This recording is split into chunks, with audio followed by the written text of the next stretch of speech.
Et aujourd'hui, on répond à cette question liée au piston en 3-5-2. Comme on l'a vu dans l'analyse de poste des défenseurs centraux en 3-5-2, ce système est assez complexe et peut être assez punitif, mais il permet d'avoir une très grosse force offensive, notamment grâce à la capacité des milieux à occuper toute la largeur du terrain. Et dans cette optique d'occuper toute la largeur du terrain, justement, on a les milieux de côté qu'on appelle les pistons. Ce sont des défenseurs lorsque l'équipe adverse a le ballon, ce sont des milieux de terrain lorsque leur équipe a le ballon en position basse, et ça peut être des ailiers lorsque leur équipe a le ballon en position haute sur le terrain. C'est donc un rôle super complet qu'on va décortiquer. Si tu es piston, ton premier objectif après une perte de balle est de redescendre rapidement pour former une ligne de défense à 5 avec les 3 centraux et le piston opposé. On fait ça pour resserrer les espaces, empêcher les débordements et les centres. D'ailleurs, c'est souvent toi qui devras sortir sur les joueurs adverses en position de centre. Si l'équipe adverse a elle aussi des pistons, ton marquage sera généralement le piston adverse. Par contre, si l'équipe adverse a une composition on va dire un peu plus classique, comme un 4-3-3, un 4-4-2 ou un 4-2-3-1, ton joueur à prendre au marquage ne sera pas forcément évident.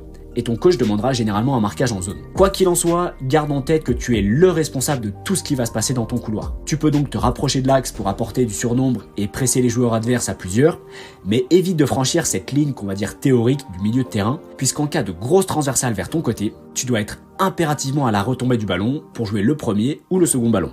Enfin, ton défenseur demi-central doit toujours te couvrir, mais il arrivera peut-être qu'il monte au cours d'une action. À ce moment-là, tu dois généralement prendre sa place et couvrir la potentielle contre-attaque. Et maintenant, parlons de ton rôle en phase offensive. Tu dois étirer le maximum le bloc adverse en jouant très large, presque collé à la ligne de touche. Si tu ne reçois pas le ballon, ne sois pas frustré. Ton jeu sans ballon aura certainement permis d'ouvrir des espaces au milieu pour tes partenaires. De plus, tu restes une menace constante dans la tête de tes adversaires qui devront anticiper les potentiels transversales dans ta direction ou tes appels en direction de leur surface de réparation. Dans une majorité de cas, tu n'es pas vraiment un joueur à la construction des actions. Ce sont généralement tes défenseurs et tes milieux centraux qui auront ce rôle. Toi, tu seras plutôt une solution de passe, dans les pieds ou en profondeur. Ou tu l'auras compris, tu as également un très gros boulot physique lorsque ton équipe a le ballon, pour te démarquer entre les lignes ou demander en profondeur. En position basse, si tu viens demander le ballon dans les pieds, c'est généralement pour le remettre, trouver un autre joueur en 1-2 touches de balle on va dire maximum et te reproposer immédiatement. En position haute, c'est un peu différent. Lorsque tu as le ballon dans les pieds, ton équipe attend généralement de ta part que tu sois ce joueur capable d'éliminer ou un contre un ton adversaire direct. Pour varier un peu ton jeu, tu peux aussi rentrer dans l'axe pour permettre des jeux en triangle et laisser un partenaire prendre ton couloir. Dans tous les cas, et comme en phase défensive, évite simplement de passer dans le côté opposé. Si ton piston opposé rentre dans la surface de réparation, tu dois regarder et anticiper tout ce qui se passe dans la surface. Tu as de la chance, tu as toute la situation devant tes yeux.